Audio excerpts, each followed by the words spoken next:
Bismillahirrahmanirrahim. Assalamualaikum warahmatullahi wabarakatuh.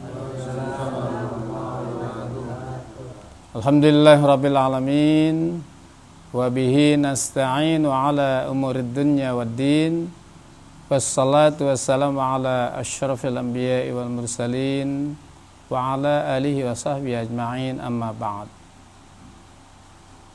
Jamaah kultum yang dimuliakan Allah Subhanahu wa taala, pada puasa Ramadan yang ke-12 ini marilah kita senantiasa meningkatkan kualitas keimanan kita, kualitas bakti kepada orang tua kita, yang dalam surat An-Nisa ayat 36 difirmankan oleh Allah, A'udzu billahi minasyaitonir rajim. Bismillahirrahmanirrahim. Wa'budullaha wa la tusyriku bihi syai'an wa bil walidaini ihsana. Sembahlah Allah dan jangan kamu menyekutukannya dengan sesuatu pun, dan berbuat baiklah kepada kedua ibu bapakmu. Kemudian baginda Rasulullah sallallahu alaihi wasallam pun bersabda, yang diriwayatkan oleh Abu Hurairah radhiyallahu an, sabda beliau, man baru 'alal walidayhi fi ramadana yanzurullahu birahmatin wa ana kafilun bihi fil jannah. Barang siapa berbakti kepada kedua orang tuanya, ibu bapaknya di bulan Ramadan, maka Allah akan memandangnya, maka Allah akan melihatnya dengan kasih sayang, dan insya Allah akan dimasukkan ke surga Allah Subhanahu wa taala. Saudara-saudara shaimin dan shaimat yang berbahagia, ada satu kisah di zaman baginda Rasulullah SAW. Baginda Rasulullah SAW memanggil Sayyidina Umar dan Sayyidina Abu Bakar As-Siddiq.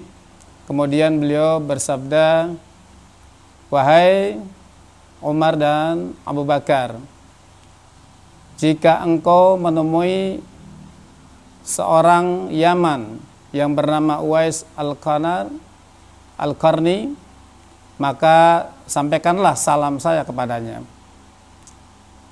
Kemudian perjalanan waktu berlalu dan Rasulullah sudah wafat. Tidak ditemukan yang namanya Uwais Al-Qarni. Di zaman Abu Bakar As-Siddiq sebagai khalifah tidak ditemukan juga Uwais Al-Qarni. Kemudian di saat Khalifah Umar bin Khattab menjadi khalifah, maka Khalifah Umar memerintahkan kepada bawahannya agar setiap orang Yaman yang masuk ke wilayahnya agar melaporkan kepada dirinya. Kemudian beberapa bulan kemudian datanglah sekelompok orang, dipimpin oleh rombongannya, pimpinannya. Kemudian disuruh menghadap kepada Khalifah Umar bin Khattab. Kemudian pimpinan tersebut ditanya oleh Umar bin Khattab, wahai pimpinan, adakah di antaramu rombongan yang bernama Uwais Al-Qarni? Kemudian pimpinan menjawab, wahai Khalifah Amirul Mukminin Umar bin Khattab, ada yang bernama Uwais Al-Qarni, namun dia berada di belakang. Kemudian dipanggillah oleh bawahan dan dihadapkan kepada Umar bin Khattab radhiyallahu an. Kemudian orang tersebut ditanya oleh Khalifah Umar, wahai saudara, apakah benar Anda yang bernama Uwais Al-Qarni? Kemudian beliau menjawab, betul ya Khalifah, saya adalah Uwais Al-Qarni. Umar pun tertegun, kaget, kok penampilan begini Rasulullah bisa menyampaikan salam kepadanya. Ternyata dia adalah seorang penggembala seorang penggembala unta yang ketika ada rombongan beliau ikut. Kemudian kenapa ya Uwais Al-Qarni Rasulullah sampai mengirimkan salam kepada engkau? Apa rahasianya? Kemudian Uwais Al-Qarni menceritakan, saya sudah lama rindu kepada baginda Rasulullah Muhammad SAW. Namun kerinduan saya terputus karena ketika saya ingin izin kepada ibu saya sakit keras. Sehingga saya meluluhkan akan merawat ibu saya, akan membantu ibu saya ketika ibu saya perlu bantuan. Kemudian saya membatalkan, mengundurkan untuk tidak berjumpa dengan baginda Rasulullah SAW. Ketika ada rombongan dan ibunda saya sudah sehat, maka saya pun izin kepada ibunda saya, kemudian ibunda saya mengizinkan. Andai saat itu ketika ibunda saya sakit keras, ingin bertemu dengan baginda Rasulullah, orang yang mulia, maka pasti akan diizinkan oleh ibu saya. Namun saya menahan diri karena saya ingin bakti kepada ibu saya yang sedang sakit. Oh demikian kata baginda Umar, kata Khalifah Umar. Dengan sebab bakti Uwais Al-Qarni kepada ibunya, maka baginda Rasulullah SAW menitipkan salam kepada Uwais Al-Qarni.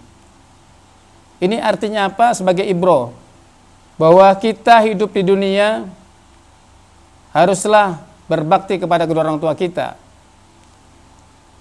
Secontoh kecil saja, ketika kita sudah diperintahkan oleh ibu bapak kita, wahai anakku, tolong belikan sesuatu di warung. Kemudian kita menjawabnya karena kita sedang berwhatsappan dengan teman. Ya ibu, ya bapak, bentar saya lagi tanggung nih. Itu dikategorikan oleh ulama sebagai durhaka kepada kedua orang tua.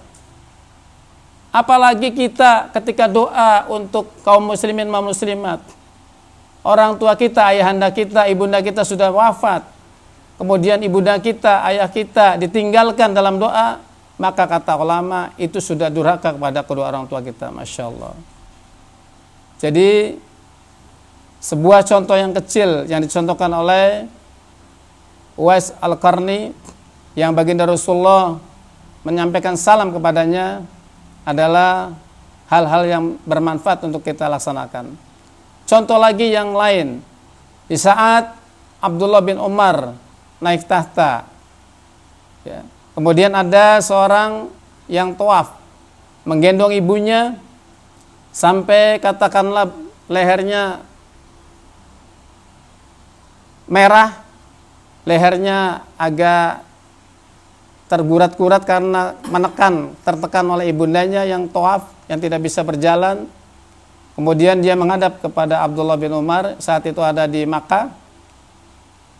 Wahai Abdullah bin Umar, apakah saya ini sudah berbuat baik kepada ibunda saya? Kemudian dengan tegas dijawab oleh Abdullah bin Umar, sekali-kali tidak. Tidak seberapa engkau menggendong ibundamu, tetapi coba engkau terenungkan ketika mamahmu, ketika ibumu mengandung dirimu, kemudian ingin melahirkan dirimu antara hidup dan mati. Ketika sudah lahir, dibesarkan dengan penuh kasih sayang, barangkali dengan air mata karena ingin membeli sesuatu tidak ada, diada-adain, ya, biar sama dengan orang lain. Ibunda tidak malu, anak tidak malu. Kemudian sudah besar, anak tidak ingat lagi kepada ibundanya, maka itulah durhaka yang besar yang tidak mungkin masuk surga karena durhaka kepada kedua orang tuanya. Para shaimin dan shaimat rahimakumullah. Jadi sebagai gambaran yang singkat bahwa berbakti kepada kedua orang tua itu adalah wajib. Tadi dalam firman Allah wa'budu itu adalah fi'il amar. Ya, adalah suatu perintah dari Allah SWT. Oleh karena itu ridallah fi ridal walidain, wa sakhatullah fi sakhatil walidain. Bahwa keridhaan Allah adalah terletak pada keridhaan orang tua, kemurkaan Allah terletak kepada kemurkaan orang tua. Ada suatu kisah satu lagi di zaman Rasulullah, ada namanya Alqamah. Alqamah itu orangnya rajin ibadah, salat, zakat, puasa dilaksanakan, salat malamnya juga dilaksanakan. Namun gara-gara dia berdosa kepada ibundanya, ya, sudah tidak mengurusi orang tuanya yang sudah tua renta. Kemudian ketika dia sudah belanja pakaian, kemudian dibawa ke rumah ibunya dan ibunya mau melihat, kata Alqamah, jangan ini untuk istri saya. Ibunya merasa sakit, terluka hatinya. Ketika Alqamah dalam sakaratul maut, kata Allah, jangan kau cabut ruhnya Israel sebelum mamanya memaafkan. Masya Allah. Rasulullah bingung. Berjam-jam, berhari-hari Alqamah tidak bisa wafat. Padahal secara zahir Alqamah adalah anak yang soleh. Kemudian ketika itu Rasulullah memutuskan untuk dibakar jasadnya karena tidak bisa wafat. Ketika mau dibakar, ibundanya menghampiri, ya Rasulullah, ini anak saya, dengan sebab Alqamah durhaka kepada saya, maka saat ini saya ampuni dosanya. Langsung, inna lillahi wa inna ilaihi rajiun. Jadi dengan sebab-sebab demikian, demi Allah, tidak akan mulia seorang anak di dunia maupun di akhirat yang tidak bakti kepada orang tua. Ketika anak itu berhasil mau menjadi direktur, bisa menjadi konglomerat, bisa menjadi pengusaha, namun kata Allah pasti akan hancur. Kata Rasulullah pasti itu akan hancur ketika dia durhaka kepada orang tuanya. Siapa yang menghancurkan? Bisa jadi istrinya yang menghancurkan, bisa jadi anaknya kalau tidak istrinya. Kalau anaknya tidak bisa menghancurkan, bisa saudara-saudaranya, ponakan-ponakannya. Kalau tidak bisa lagi, bisa dengan orang lain, dan pasti itu akan hancur dengan sebab durhaka kepada orang tuanya. Oleh karena itu, di bulan Ramadan ini yang penuh dengan barokah dan ampunan, marilah kita senantiasa lebih memperhatikan orang tua kita, lebih berbakti kepada orang tua kita, dan insya Allah dengan bakti kepada orang tua kita, maka surga akan merindukan kita. Saya kira itu saja yang dapat kami sampaikan.